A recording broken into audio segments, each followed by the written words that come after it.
নমস্কার, নববার্তা বাংলা নিউজে সবাইকে স্বাগত জানাই। সরাসরি আজকের প্রতিবেদন এক ঝটকায় দেখে নেব। বদলা এখনই। ভারত সরকার স্পষ্ট সিদ্ধান্ত নিয়েছে, কাউকে রেয়াত করা হবে না, পাল্টা হানা হবে যে কোনো সময়, আর তার সময়ের অপেক্ষা। বুধবার দিনভর ভারত সরকারের সর্বোচ্চ পর্যায়ে যে তৎপরতা লক্ষ্য করা গিয়েছে, তার যোগফল হল আবার সম্ভবত হতে চলেছে পাকিস্তানকে কড়া জবাব দেওয়ার পদক্ষেপ। এই নিয়েই আজকের প্রতিবেদন। প্রতিদিন সঠিক খবর নিয়মিত শোনার জন্য সাবস্ক্রাইব করুন নববার্তা ইউটিউব চ্যানেলটিকে। ফিরে আসছি খবরে। আরও একটি সার্জিক্যাল স্ট্রাইক, বালাকোটের স্টাইলে, নাকি সীমান্ত পেরিয়ে আঘাত হানার কোনো হট পারশুট? এখনই সেটা জানা যাচ্ছে না, তবে সেরকম কিছুর আশঙ্কা করছে খোদ পাকিস্তান। তাই বুধবার সকাল থেকেই ইসলামাবাদ সর্বত্র হাই অ্যালার্ট জারি করেছে। লাহোর এবং করাচি এয়ারবেসে দিনভর চক্কর কেটেছে পাকিস্তান এয়ারফোর্স। ভারতের প্রতিরক্ষামন্ত্রী রাজনাথ সিং সাফ বলেছেন, অপরাধীরা ছাড় পাবে না। শুধুই যারা এই ঘৃণ্য কাজ করেছে তারা নয়, তাদের পিছনে যে মাথারা আছে তাদেরও টার্গেট করা হবে। রাজনাথ সিংয়ের তাৎপর্যপূর্ণ ইঙ্গিত, দোষীদের এবং তাদের চালিকা শক্তিকেও চিহ্নিত করা গিয়েছে। এবার শিক্ষা দেওয়ার পালা। জানা যাচ্ছে, cabinet committee on security CCS অর্থাৎ ভারত সরকারের নিরাপত্তা সংক্রান্ত সর্বোচ্চ সরকারি কমিটির পক্ষ থেকে 3 বাহিনীকে সম্পূর্ণ ছাড় দেওয়া হয়েছে। সিসিএস সিদ্ধান্ত নিয়েছে, কোনো সরকারি প্রতিবন্ধকতা নয়। আর্মি, এয়ারফোর্স, নেভি স্বাধীনভাবে সিদ্ধান্ত নেবে। জঙ্গি বিরোধী অভিযান কাশ্মীরের পহেলগাঁওয়ের 100 কিমি ব্যাসার্ধে শুরু হয়ে গিয়েছে মঙ্গলবার রাত থেকে। খালি করা হচ্ছে সীমান্তবর্তী গ্রাম। এরপর শুধু কাঁটাতার পেরিয়ে আঘাতের অপেক্ষা। রাজনাথ সিং বলেছেন, এই নিরীহ মানুষের রক্ত ব্যর্থ যাবে না। গোটা দুনিয়া দেখবে যে ভারতের জবাব কি হতে চলেছে। এই বক্তব্যের সঙ্গে সাযুজ্য রেখে রাতেই বেনজির ঘোষণা বিদেশ মন্ত্রকের, পাকিস্তানের কেউ ভারতে আসতে পারবেন না। আর যত পাকিস্তানি নাগরিক এখন এদেশে আছেন তারা 48 ঘন্টার মধ্যে ফিরে যাবেন। আর পাকিস্তানে থাকা নাগরিকরা অবিলম্বে ভারতে ফিরবেন। পাকিস্তানের হাইকমিশনে আর্মি, নেভি ও বায়ুসেনার যত সাপোর্ট স্টাফ এবং কনসাল জেনারেল আছেন সবাইকে ফিরিয়ে আনা হচ্ছে।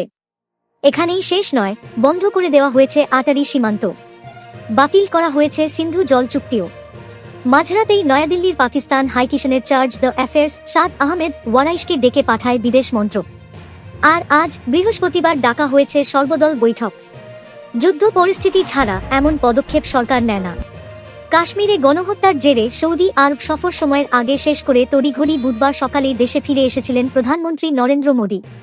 টার্নাকে পৌঁছেই এসপিজির সিকিউরিটি অফিসার প্রধানমন্ত্রীর BM-7 সিরিজের ফ্রন্ট ডোর খুলে দেন।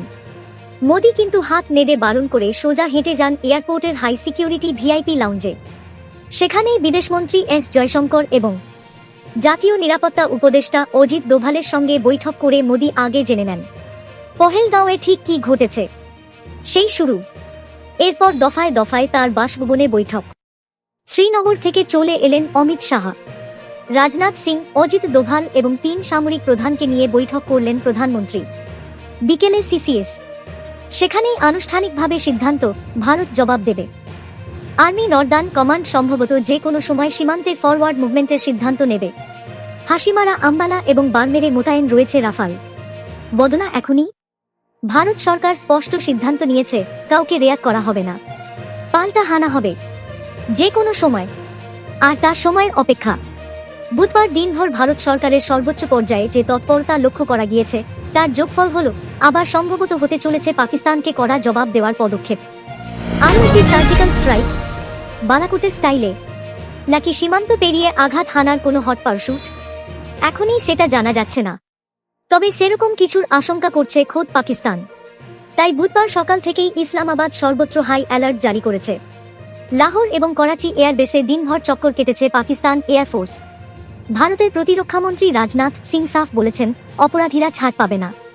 শুধুই যারা এই ঘৃণ্য কাজ করেছে তারা নয়, তাদের পিছনে যে মাথারা আছে তাদেরও টার্গেট করা হবে। রাজনাথ সিংয়ের তাৎপর্যপূর্ণ ইঙ্গিত, দোষীদের এবং তাদের চালিকা শক্তিকেও চিহ্নিত করা গিয়েছে। এবার শিক্ষা দেওয়ার পালা।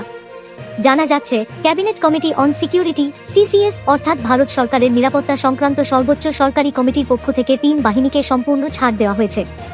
সিসিএস সিদ্ধান্ত নিয়েছে, কোনো সরকারি প্রতিবন্ধকতা নয়। আর্মি, এয়ারফোর্স, নেভি স্বাধীনভাবে সিদ্ধান্ত নেবে। জঙ্গি বিরোধী অভিযান কাশ্মীরের পহেলগাঁওয়ের 100 কিমি ব্যাসার্ধে শুরু হয়ে গিয়েছে মঙ্গলবার রাত থেকে। খালি করা হচ্ছে সীমান্তবর্তী গ্রাম। এরপর শুধু কাঁটাতার পেরিয়ে আঘাতের অপেক্ষা। রাজনাথ সিং বলেছেন, এই নিরীহ মানুষের রক্ত ব্যর্থ যাবে না। গোটা দুনিয়া দেখবে যে ভারতের জবাব কি হতে চলেছে। এই বক্তব্যের সঙ্গে সাযুজ্য রেখে রাতেই বেনজির ঘোষণা, বিদেশ মন্ত্রকের, পাকিস্তানের কেউ ভারতে আসতে পারবেন না। আর যত পাকিস্তানি নাগরিক এখন এদেশে আছেন তারা ৪৮ ঘন্টার মধ্যে ফিরে যাবেন। আর পাকিস্তানে থাকা নাগরিকরা অবিলম্বে ভারতে ফিরবেন। পাকিস্তানের হাইকমিশনে আর্মি, নেভি ও বায়ুসেনার যত সাপোর্ট স্টাফ এবং কনসাল জেনারেল আছেন সবাইকে ফিরিয়ে আনা হচ্ছে। এখানেই শেষ নয়, বন্ধ করে দেওয়া হয়েছে আটারি সীমান্ত, বাতিল করা হয়েছে সিন্ধু জল চুক্তিও। মাঝরাতেই নয়াদিল্লির পাকিস্তান হাইকমিশনের চার্জ দ্য অ্যাফেয়ার্স সাদ আহমেদ ওয়ারাইশকে ডেকে পাঠায় বিদেশ মন্ত্রক। আর আজ বৃহস্পতিবার ডাকা হয়েছে সর্বদল বৈঠক। যুদ্ধ পরিস্থিতি ছাড়া এমন পদক্ষেপ সরকার নেয় না। কাশ্মীরে গণহত্যার জেরে সৌদি আরব সফর সময়ের আগে শেষ করে তড়িঘড়ি বুধবার সকালেই দেশে ফিরে এসেছিলেন প্রধানমন্ত্রী নরেন্দ্র মোদী। টারম্যাকে পৌঁছেই এসপিজির সিকিউরিটি অফিসার প্রধানমন্ত্রীর BM-7 সিরিজের ফ্রন্ট ডোর খুলে দেন। মোদী কিন্তু হাত নেড়ে বারণ করে সোজা হেঁটে যান এয়ারপোর্টের হাই সিকিউরিটি ভিআইপি লাউঞ্জে। সেখানেই বিদেশমন্ত্রী এস জয়শঙ্কর এবং জাতীয় নিরাপত্তা উপদেষ্টা অজিত দোভালের সঙ্গে বৈঠক করে মোদী আগে জেনে নেন পহেলগাঁওয়ে ঠিক কি ঘটেছে। সেই শুরু। এরপর দফায় দফায় তার বাসভবনে বৈঠক। শ্রীনগর থেকে চলে এলেন অমিত শাহ, রাজনাথ সিং, অজিত দোভাল এবং ৩ সামরিক প্রধানকে নিয়ে বৈঠক করলেন প্রধানমন্ত্রী। বিকেলে সিসিএস। সেখানেই আনুষ্ঠানিকভাবে সিদ্ধান্ত, ভারত জবাব দেবে। আর্মি নর্দার্ন কমান্ড সম্ভবত যে কোনো সময় সীমান্তে ফরওয়ার্ড মুভমেন্টের সিদ্ধান্ত নেবে। হাসিমারা, আম্বালা এবং বারমেরে মোতায়েন রয়েছে রাফাল। এবার অন্য সুরে কাশ্মীরের ইমামরাও। নিন্দায় উপত্যকা, অঘোষিত বন্ধ। এবার একেবারে সরাসরি পর্যটকদের উপর আঘাত। কাশ্মীরের সৌন্দর্য উপভোগ করতে গিয়েছিলেন তাঁরা, আর সেই কাশ্মীরেই প্রাণ গিয়েছে তাঁদের। ধীরে ধীরে কাশ্মীরে পর্যটকের সংখ্যা ক্রমশ বাড়ছিল, আর সেই পর্যটকদের উপরই আঘাত হানল জঙ্গিরা।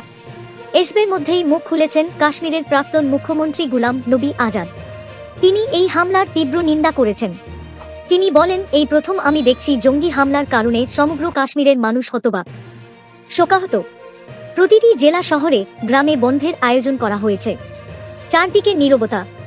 তিনি বলেছেন, একটা সময় ছিল যখন জম্মু ও কাশ্মীরের কিছু মসজিদ থেকে জঙ্গিদের সমর্থনে বক্তৃতা দেওয়া হতো, মাইকে তাদের সহযোগিতা করার জন্য আবেদন করা হয়েছিল। কিন্তু প্রথমবারের মতো আমি দেখছি যে মসজিদের ইমামরাও জঙ্গিদের বিরুদ্ধে কথা বলছেন। তারা প্রকাশ্যে জঙ্গিদের নিন্দা করছেন। খবর লাইভ হিন্দুস্তানের প্রতিবেদন অনুসারে জানা গিয়েছে। এদিকে নিরীহ পর্যটকদের উপর এই জঙ্গি হানার পরে কাশ্মীরের ভেতর থেকেই এবার প্রতিবাদের আওয়াজ উঠতে শুরু করেছে। এমনকি ৩৫ বছরে এমন ছবি আগে দেখেনি কাশ্মীর। জঙ্গি হানার বিরুদ্ধে এবার নিন্দার ঝড় কাশ্মীর জুড়ে। দক্ষিণ কাশ্মীরের পহেলগাঁও, সেখানেই মঙ্গলবার জঙ্গি হানা। একের পর এক পর্যটককে গুলি করেছে জঙ্গিরা। অনেকেই আহত হয়েছেন। ইতিমধ্যেই কেন্দ্রীয় স্বরাষ্ট্রমন্ত্রী অমিত শাহ গিয়েছেন কাশ্মীরে। উপত্যকা জুড়ে নিরাপত্তার কড়াকড়ি। শ্রীনগরে একাধিক পেট্রোল পাম্প বন্ধ। পর্যটকরা অধিকাংশই হোটেলের ঘরের ভেতরে রয়েছেন। অত্যাবশ্যকীয় পণ্যের কিছু দোকান খোলা রয়েছে। কিছু প্রাইভেট গাড়ি চলছে। সরকারি স্কুল চলছে, তবে বেশিরভাগ বেসরকারি স্কুল বন্ধ। একটি বিশেষ আন্তর্জাতিক পত্রিকার প্রতিবেদন অনুসারে জানা গিয়েছে, একাধিক জায়গায় শান্তিপূর্ণ বিক্ষোভ অবস্থান কর্মসূচি হয়েছে। তাদের অনেকেরই দাবি যাতে সাধারণ পর্যটকদের উপর এই হামলা বন্ধ করা হয়। মুতাহিদা মজলিস উলেমা এই ঘটনার নিন্দা জানানোর জন্য আহ্বান করেছে। কাশ্মীরের বাণিজ্য বিষয়ক সংগঠন কাশ্মীর চেম্বার অফ কমার্স এই অঘোষিত বন্ধকে সমর্থন করেছে। কাশ্মীর বিশ্ববিদ্যালয় তাদের পরীক্ষা আপাতত স্থগিত করেছে। প্রাইভেট স্কুল অ্যাসোসিয়েশন জম্মু ও কাশ্মীরে তাদের স্কুল বন্ধ রেখেছে। বিভিন্ন চেক পয়েন্টে চলছে সেনার তল্লাশি। বৈশরণ, পাহালগাঁও সহ বিভিন্ন এলাকায় চলছে তল্লাশি। অন্যদিকে একটি বিশেষ আন্তর্জাতিক পত্রিকার প্রতিবেদন অনুসারে জানা গিয়েছে, বুধবার কাশ্মীরের লিডিং নিউজপেপার তাদের প্রথম পাতা কালো করে এই জঙ্গি হানার প্রতিবাদ জানিয়েছে। ইংরেজি ও উর্দু দৈনিক গ্রেটার কাশ্মীর, রাইজিং কাশ্মীর, কাশ্মীর উজমা, আফতাবের মতো কাগজ যাবতীয় বাহুল্যতাকে বর্জন তাদের প্রথম পাতা কালো করে প্রতিবাদ ও নিন্দা জানালো এই জঙ্গি হানার। এই ছিল এখনকার সংবাদ প্রতিবেদন। সবাইকে সাথে থাকার জন্য ধন্যবাদ।